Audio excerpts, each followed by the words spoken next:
ক্যারিয়ারের চিন্তা, দুনিয়ার চিন্তা এমনভাবে আঁকড়ে ধরে আছে যে আপনি মাসকে মাস, বছরকে বছর চিন্তা করতে পারবেন না যে আপনি মারা যাবেন। হাত্তা যুরতুমুল মাকাবির। আর এটাই শয়তানের টার্গেট, যেন আপনি কোনোদিন ভুলেও স্মরণ না হয় যে আপনি মারা যাবেন।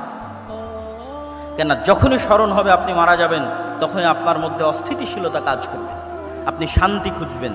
তখনই তো আপনাকে কোরআন বলবে তোমার চিরন্তন শত্রু হচ্ছে শয়তান। সম্মানিত উপস্থিতি, তাহলে কি আলোচনা করছিলাম?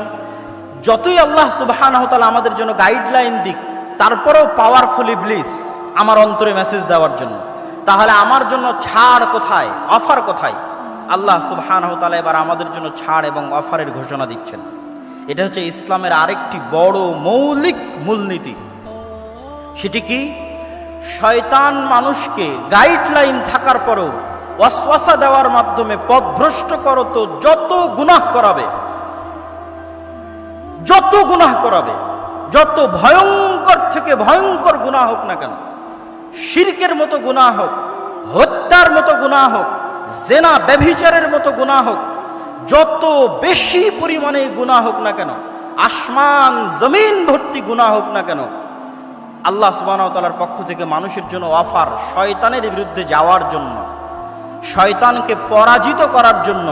যে এত বিশাল লম্বা গুনাহের পরেও মানুষ যদি অনুসূচিত হয়ে আল্লাহ সুবহানাহু ওয়া তাআলাকে বলে, হে আল্লাহ আমার ভুল হয়ে গেছে, আপনি আমাকে ক্ষমা করে দিন, তাহলে মানুষের কে গুনাহ করার জন্য শয়তান যা চেষ্টা করেছে, যা পরিশ্রম করেছে, সকল চেষ্টা সকল পরিশ্রমকে পণ্ড করে দিয়ে আল্লাহ সুবহানাহু ওয়া তাআলা মানুষকে ক্ষমা করে দিবেন। বলেন আল্লাহু আকবার। এই একটা অফার দিয়ে মানুষ জান্নাতে চলে যাবে, কিন্তু মানুষকে ক্ষমা তো চাইতে হবে।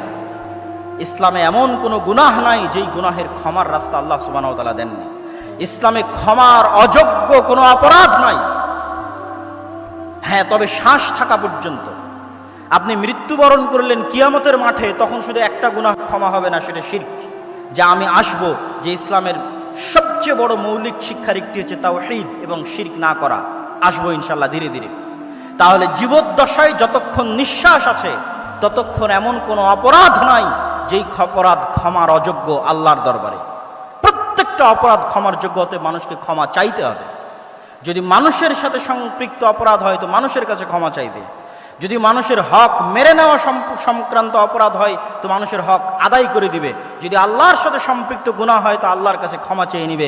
এই ক্ষমা চাওয়ার মাধ্যমে সেই ইবলিসকে পরাজিত করবে। কিন্তু ইবলিস আপনার অন্তরে ভয় দিবে।